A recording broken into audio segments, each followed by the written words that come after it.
Bom dia. Hoje nós vamos dar início, né? Nós terminamos o livro de Gênesis e agora vamos dar início no livro de Êxodo, né? E ontem terminamos o livro de Gênesis e lemos ali sobre a morte de Israel, né? A morte de Jacó, que o Senhor trocou o seu nome para Israel, né? Nos versículos anteriores ali. E nós vemos sobre a morte de Israel, a morte de Jacó. Passado um tempo também veio acontecer a morte de José. E aqui nós lemos no livro de Êxodo, capítulo 1, que passado um tempo que José faleceu também os teus irmãos, né? E lendo aqui no versículo 1 e capítulo 3, versículo 1, capítulo 6, diz assim: sendo, pois, José falecido, e todos os seus irmãos, e toda aquela geração, os filhos de Israel frutificavam e aumentavam muito, e multiplicaram, e foram fortalecidos grandemente, de maneira que a terra se encheu deles.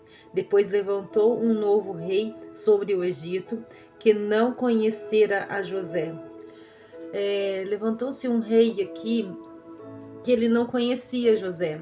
Nós vemos nos versículos anteriores, né, que Faraó, ele deu toda a autoridade para José e José passou a ser governador. Depois José levou a sua família para lá, né, tudo.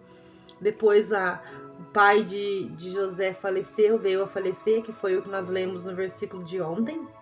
E aqui nós vemos que José faleceu também, passado um tempo, e os seus irmãos também. E ali o novo rei que se levantou naquele lugar, ele percebeu que a geração de Israel, que a geração de Abraão, de Isaac, de Jacó, que era grande. E ele temeu, ele não chegou a conhecer José e nem aquela geração anterior. Só que ele sabia que cada dia que se passava estava se frutificando, se fortalecendo.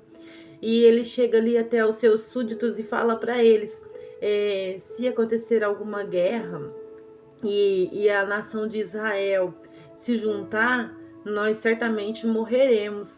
E ali ele começa a temer. E ele chama as parteiras daquele lugar e dá a ordem para elas, para que todo o varão que nascesse, toda a criança recém-nascido que nascesse homem, que nascesse menino, que era para ela matar. E a gente pode ver aqui no início do versículo 15 que as parteiras elas não faz como o faraó manda, como o rei daquele lugar manda, elas permitem que eles nasçam. E fala aqui que faraó chegou até elas e pergunta por que elas estão fazendo daquilo. Ela alega que as mulheres hebreias não precisa, que quando elas chegam para fazer o parto, que elas já conseguiram dar à luz, né? E aonde que não tem como elas obedecer à ordem de faraó. Só que mesmo ele falando, ele manda jogar no lago. E ele tenta de diversas formas para impedir que essa nação cresça, para impedir que essas pessoas se fortaleçam, né? Porque ele teme ali. Só que quando Deus tem um plano, quando Deus tem uma obra, por mais que o inimigo tente, por mais que as coisas tendem a acontecer de forma errada, mas sempre vai prevalecer a vontade de Deus. E ali nasce uma criança, uma criança do sexo masculino. E essa criança nasce e fica formosa até os 3 meses. E até os 3 meses a família consegue esconder essa criança. Chegados os 3 meses, essa criança é uma criança formosa, uma criança linda. O pai prepara uma arca, né, pequena, e coloca betume nela, pinta ela com betume e coloca essa criança nela e coloca no rio, e para que essa criança consiga sobreviver. E chegando essa criança ali à beira a um momento da beira do rio, ele encontra ali a filha de Faraó se banhando. Ela vê essa criança, vê esse bebê ali e já pega ele e já começa a querer cuidar dele. E ali ela pega e a irmãzinha desse bebê, sem saber, a filha de Faraó, que é a irmã de sangue dele, ela aparece e sugere que ela possa deixar ele com a ama, né, que existe ali naquele povoado. E a filha de Faraó chama essa ama de leite e dá essa criança para ela, para que ela possa cuidar, para logo mais na frente ela pegar de volta. E assim acontece. E essa é a história do menino Moisés. E ali essa criança ela consegue sobreviver, ela consegue sobreviver, crescer e chegar num certo momento da sua vida adulta. Já ele presencia um soldado desacatando uma pessoa ali. E ali ele se revolta e se ira. E durante esse momento ele acaba matando este soldado.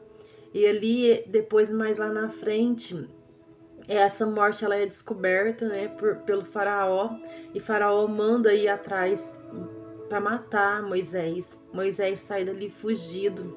Moisés sai dali fugido e vai para uma outra cidade logo ali perto, né? Logo mais. E ele fica por aquele lugar por um tempo, né? Para se esconder dos olhos, né, de Faraó. Até que nós vamos estar meditando nessa palavra. O que nós podemos aprender com essa palavra? É que quando o Senhor ele tem um plano sobre as nossas vidas, por mais que nós queremos correr de um lado para o outro, mas no momento certo ele vai agir. E quando a gente tem um chamado, não adianta a gente querer ir para lugares diferentes. Não adianta a gente querer fazer coisas diferentes. Quando nós temos um chamado, o Senhor ele nos busca, o Senhor ele fala conosco, aonde quer que nós estejamos. Muitas das vezes nós podemos ver pessoas que se afastaram dos caminhos do Senhor e se encontram, né, por tantos lugares querendo viver uma vida como de outra pessoa qualquer. Só que esse não é o chamado dessa pessoa. E não adianta, por mais que eu queira viver uma vida normal, sem servir a Deus, essa não é o que o Senhor tem para nós. O Senhor, ele trouxe Moisés para este lugar para que ele fosse um escolhido do Senhor, para que ele fizesse uma boa obra naquele lugar. Então, no momento certo, ele tirou Moisés daquele lugar, porque Moisés tem um plano, Moisés tem um chamado, e ele poderia muito bem, se fosse uma outra pessoa, talvez poderia aceitar tudo que estava acontecendo ali de errado, mas só que quando o Senhor ele tem um plano na nossa vida, ele não permite. Ele não permite. Moisés vendo aquele homem, aquele soldado machucar aquelas pessoas, vendo aquele soldado ferir as pessoas, logo ele desacatou aquele soldado e defendeu aquelas pessoas, porque esse é o chamado de Moisés. Cuidar das pessoas, defender, guerrear pelas aquelas pessoas. E ali Moisés foi e se levantou contra aquele soldado. E então não adianta a gente querer se esconder dos olhos do Senhor. Não adianta a gente querer se esconder da palavra do Senhor, se esconder do nosso chamado. O Senhor ele vai enviar pessoas, o Senhor ele vai enviar situações aonde quer que você esteja, para fazer você se lembrar do chamado que você tem na presença do Senhor. Eu me lembro uma certa feita a qual eu estava afastada dos caminhos do Senhor. E nas minhas orações eu falava para Deus, Deus, eu não quero te servir mais, eu não quero mais fazer a tua obra, eu não quero mais estar dentro da igreja. E eu comecei ali a viver uma vida conforme desagradava ao Senhor. E eu me lembro de um certo momento a qual eu estava num lugar onde que não era da vontade do Senhor. E ali apareceu uma pessoa ali perto de mim. E eu não imaginava, essa pessoa chegou em mim e falou assim, o que você está fazendo aqui? Esse não é o seu lugar. Então, por mais que a gente queira se esconder da face do Senhor, quando nós temos um chamado, quando nós temos algo para realizar na presença do Senhor, Ele não vai permitir. Ele não vai permitir que a gente fique fora da presença dEle.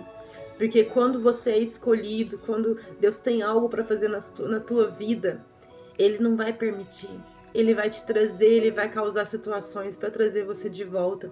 Eu não sei qual é a sua vida, eu não sei que momento você está passando na sua vida, se você por um acaso está se afastando da presença do Senhor, se você já louvou, já pregou, já ministrou a palavra, já ganhou almas para o Senhor e hoje você se encontra fraco espiritualmente, hoje você se encontra parado. Nessa manhã eu quero falar para você, volte a fazer a obra. Com as suas poucas forças, continue, volte, porque o Senhor, ele tem um plano na sua vida, e as promessas do Senhor, ela não deixou de existir na sua vida. Por mais que às vezes você tenha se decepcionado com algo que aconteceu, por mais que às vezes algo te machucou, algo te feriu, mas o Senhor, ele é um Deus que ele nunca falha conosco. Ele é um Deus todo-poderoso. Por mais que um irmão, por mais que a irmã feriu seu sentimento, te magoou, mas olha para Deus, porque Deus, ele sabe de todas as coisas. Deus, ele não falha com a gente, ele age no momento certo. Então não tente se afastar da presença do Senhor, não tente fugir dos olhos do Senhor, não tente se esconder na caverna, porque o Senhor colocou algo sobre as tuas mãos, o Senhor colocou algo para você fazer sobre essa terra, e faça aquilo que o Senhor colocou nas tuas mãos. Faça, porque vai chegar um momento que o Senhor vai requerer de você aquilo que Ele colocou sobre as tuas mãos. Em nome de Jesus, eu agradeço muito por ter participado desse momento de reflexão com você e por você ter permitido ouvir esse vídeo até aqui, assistir esse vídeo até aqui. Que Deus possa continuar falando no seu coração, que Deus possa continuar fazendo a obra na tua vida, na tua família, em nome de Jesus. Curta, se inscreva, tem um botãozinho aqui embaixo, ó, se inscreva no meu canal, compartilhe esse vídeo, seja canal de bênção, deixa Deus te usar, em nome de Jesus eu te agradeço, amém e graças a Deus.